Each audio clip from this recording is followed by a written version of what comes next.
अस्सलाम वालेकुम, welcome back to my channel. कैसे हैं आप सब लोग? अल्हम्दुलिल्लाह मैं भी ठीक हूँ। अच्छा जी, वलीमे के अगले दिन ही मेरे भांजे की बर्थडे थी और घर में ही केक काट लिया था। Happy birthday to you, happy birthday to you. ऐसे मेरा भांजा जो है वो 14 साल का हो गया है। अच्छा जी, ये नेक्स्ट दिन का व्लॉग है और जो है आज मैं आपको रेसिपी दूंगी कोफ्तों की। और कोफ्ते जो हैं वो अम्मी ने सुबह से ही बना कर रख दिए थे। ये है मटन का कीमा है ये, जिसके कोफ्ते बनाए हैं अम्मी ने। और असल में इसका ये होता है कि इसकी बाइंडिंग अच्छी होनी चाहिए। कोफ्तों की जितनी अच्छी बाइंडिंग होगी उतने ही कोफ्ते अच्छे बनेंगे। और अल्हम्दुलिल्लाह कोफ्ते बहुत ही अच्छे बने थे।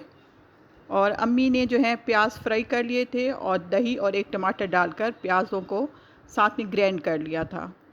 और इसमें मिसाला डाल देंगे, सारे जो मिसाले हैं वो डाल देंगे और भून लेंगी अम्मी ये सारा मिसाला।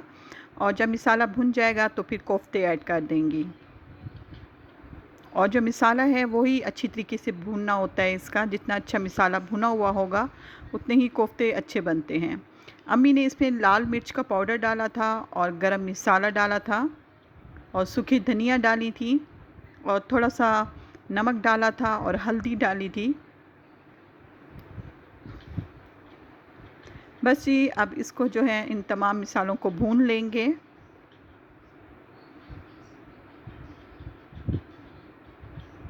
वैसे तो कोफ्ते बनाने आसान हैं, लेकिन मेन जो इसका कोफ्तों को जो बाइंडिंग करते हैं वही मरला मेन होता है।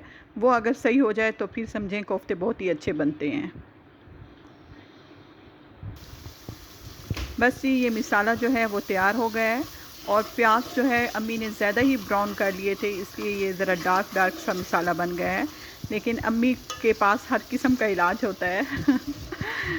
अम्मी अब पानी भी डाल कर मिसाले को अच्छी तरीके से भून रही हैं और अब इसमें डाल रही हैं कोफ्ते।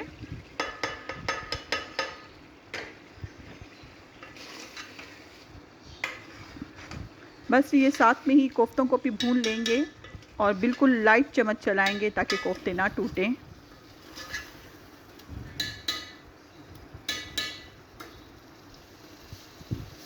मिसाला भी दानेदार सा हो गया है और कोफ्ते भी भुन जाएंगे। तो इसमें अब हम लगा देंगे पानी, इसमें पानी ऐड कर देंगे। बस जी, हम सराइकी लोग जो हैं वो सालन को ज़्यादा भूनते हैं। जितना अच्छा भुना हुआ सालन होता है उतना ही अच्छा जो है सालन बनता है। और मेन जो होता है वो सालन की भुनाई ही होता है। और डिपेंड भी भुनाई पे करता है। जितना अच्छा भुना हुआ सालन होगा सालन बहुत ही मज़ेदार और टेस्टी बनता है। बस जी, इसमें अम्मी ने डाल दिया था पानी और पानी ऐड कर दिया था। और इतना पानी डालेंगे कि कोफ्ते भी गल जाएं, क्योंकि ये जो है मटन के कोफ्ते हैं, मटन कीमे के कोफ्ते हैं, तो इसलिए थोड़ा सा पानी अम्मी ने ज़्यादा डाला है ताकि वो गल जाएं अच्छी तरीके से। और ग्रेवी जब गाढ़ी होगी तो फिर उतार लेंगे। और सालन क्योंकि ये हो गया था बहुत ब्राउन ब्राउन सा, डार्क ब्राउन हो गया था, तो इसलिए अम्मी ने इसमें थोड़ा सा दूध डाला था। अम्मी ने जो है सालन का कलर बहुत ही अच्छा कर लिया था दूध डालकर। बस ये हल्की आंच पर कोफ्तों को ढक कर रख देंगे। जब ये कोफ्ते गल जाएंगे तो ग्रेवी भी इसकी गाढ़ी हो जाएगी तो फिर उतार लेंगे। तो अब मैं आपको इसकी जो है फ़ाइनल लुक दिखाऊंगी। और साथ में हमने जो है अपना दूध भी बॉईल कर लिया था, क्योंकि ये भी हमारी डेली की रूटीन है कि जैसे ही दूध आता है, हम कुकिंग भी सुबह ही सुबह करते हैं, दूध भी सुबह दे के जाता है दूध वाला, तो वो भी साथ में बॉईल कर लेते हैं। ये देखें सालन को अम्मी चेक कर रही हैं। बस ये अब हमारे कोफ्ते जो हैं वो तकरीबन रेडी होने वाले हैं। और अब हम थोड़ी देर के बाद से चेक करते हैं। और कोफ्ते जो हैं हमारे रेडी हो गए हैं और चूल्हा जो है वो हमने बंद कर दिया है। मैं आपको दिखाती हूँ। ये देखिए कितनी अच्छी शक्ल हो गई है कोफ्तों की और कितने मज़ेदार बने हैं। बहुत ही मज़ेदार बने थे। और कोफ्ते तो हमारे घर वैसे भी शौक़ से खाते हैं। अच्छा जी, हम चले गए थे थोड़ी देर के बाद, दोपहर के बाद ही हम चले गए थे चेज़अप, क्योंकि मैंने करनी थी ग्रोसरी। अपनी बेटी की लेनी थी, कुछ ग्रोसरी का सामान लेना था, कुछ खाने-पीने की चीज़ें लेनी थी, क्योंकि स्कूल खुल गए हैं तो ये रोज़ का मसला होता है कि लंच बॉक्स में क्या दें। तो अम्मी ने है वो अपने घर की ग्रोसरी की थी। मैंने अपनी बेटी की स्कूल की ग्रोसरी की थी, स्कूल जाती है तो बस यही माँओं को मसला होता है कि क्या दें लंच बॉक्स में। बस ग्रोसरी तो बहुत सारी करनी थी हमने, क्योंकि अम्मी ने तो घर की तकरीबन बहुत सारी घर की चीज़ें लेनी थी ग्रोसरी में। लेकिन जो है हमें देर हो गई थी, हम देर से गए थे तो वो जल्दी ही बंद हो जाता है चेज़अप। तो बस जितना हो सका है मुमकिन उतनी फिर ख़रीदारी की थी, क्योंकि क्लोज़ हो गया था फिर चेज़अप। अच्छा जी, मैं आपको चीज़ें दिखाती हूँ जो मैं लेके आई हूँ। ये मैं ज्वेलरी बॉक्स लेके आई हूँ अपनी बेटी का, क्योंकि वो कह रही थी मम्मा कब से कि मुझे ज्वेलरी बॉक्स लेके दो। और ये मुझे अच्छा मिल गया है चेज़अप पे, इसकी अच्छी वैरायटी आई हुई है। इससे भी बड़े थे, लेकिन मैंने ये वाला लिया था, ये मुनासिब साइज़ का था तो मुझे ये पसंद आ रहा था और इसका कलर भी मुझे पसंद आ रहा था। बस ये ग्रोसरी में ये चीज़ तो शामिल नहीं थी, लेकिन फिर ये है कि एक्स्ट्रा कोई चीज़ आ ही जाती है।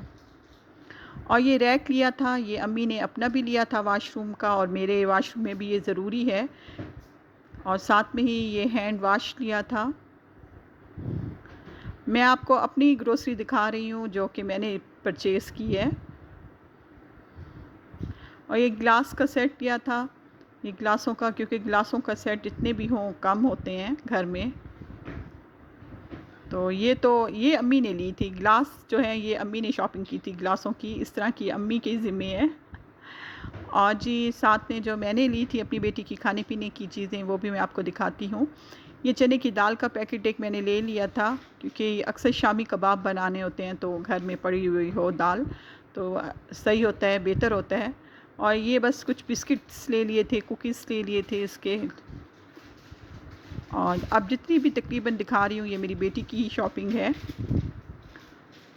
और चोको पॉप्स लिए हैं, ये भी मेरे लाज़मी ही आने होते हैं कि, और साथ में बर्गर ले लिए हैं, क्योंकि लंच बॉक्स में वैरायटी देनी होती है तो मुख्तलिफ़ चीज़ें दे के रोज़ भेजती हूँ।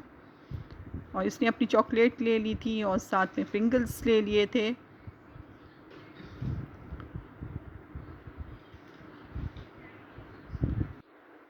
और बाकी जो है इसने पीनट ली थी, जेली ली थी, और मेरे जो केक रस हैं, वो मेरे लिए तो मस्ट होते हैं, क्योंकि मैं चाय नहीं पीती जब तक कि इस तरह से कोई चीज़ ना हो।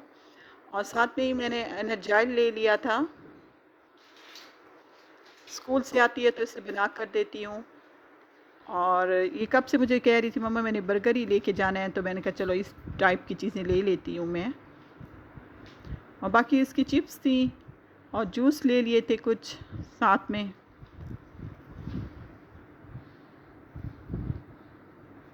बस ये है कि चेज़अप में वैरायटी पड़ी होती है, चेज़अप पे जाओ तो ये है कि मुनासिब कीमतें होती हैं चीज़ों की, तो मुझे तो चेज़अप बहुत ही पसंद आता है इस लिहाज से। और इसकी क्योंकि मैकरोनी भी बनानी थी तो कुछ सब्जियां भी मैंने ले ली थी, और मुझे गाजरें नहीं मिल रही थी तो शुक्र है चेज़अप से वो भी मिल गई थी मुझे। और कैंडियाँ वग़ैरह ये सब मेरी बेटी की पसंद की शॉपिंग है, ये इसकी ही हैं चीज़ें, तो ये इसने ही पसंद की हैं। और मेरी ये जो बेसिक मेरी चीज़ होती है वो केक रस ही होते हैं, बाकी जो आप मायोनीज़ और ये चीज़ें तो मेरी बेटी की पसंदीदा है। और मैकरोनी अभी मैंने 2 ही पैकेट लिए हैं, लेकिन क्योंकि मुझे ये ज़रूरत पड़ेगी तो मुझे लगता है कि ये भी मुझे लेनी पड़ेंगी। शाम के टाइम अक्सर ही मैं इसकी मैकरोनी बनाकर रख देती हूँ और लंच बॉक्स में भी दे देती हूँ। और इस दफ़ा जो मैंने शैम्पू लिया है वो ट्रेसमी का लिया है, और साथ में ही मैंने मस्टर्ड सॉस भी ले ली थी।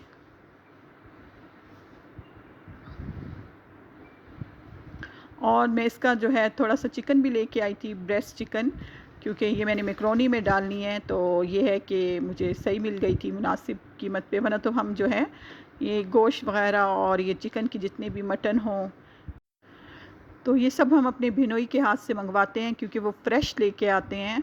तो मेरे बिनोई जो लेके आते हैं मटन और चिकन, वो बहुत ही अच्छा होता है और हमें पसंद आता है। और ये ओलपर्स, मेरी बेटी को दूध पीने का शौक़ हो रहा था आजकल, वो उसे ओलपर्स ही अच्छा लग रहा है। और कुछ खजूरें ले ली थी और साथ में पाउंड्स का मैंने ये लोशन भी लिया था, हैंड लोशन, क्योंकि थोड़ी सी अब मौसम चेंज हुआ है तो हैंड भी ड्राई होने लग गए हैं। और इसके साथ ही मैं आपको दिखाती हूँ लॉन का व्यू। और आज जो है हमने अपने परिंदों के जो घर हैं वो भी लगाने हैं, ये हमने धोकर साफ़ कर दिए हैं। ओके जी, अब इजाज़त चाहती हूँ। अल्लाह हाफ़िज़।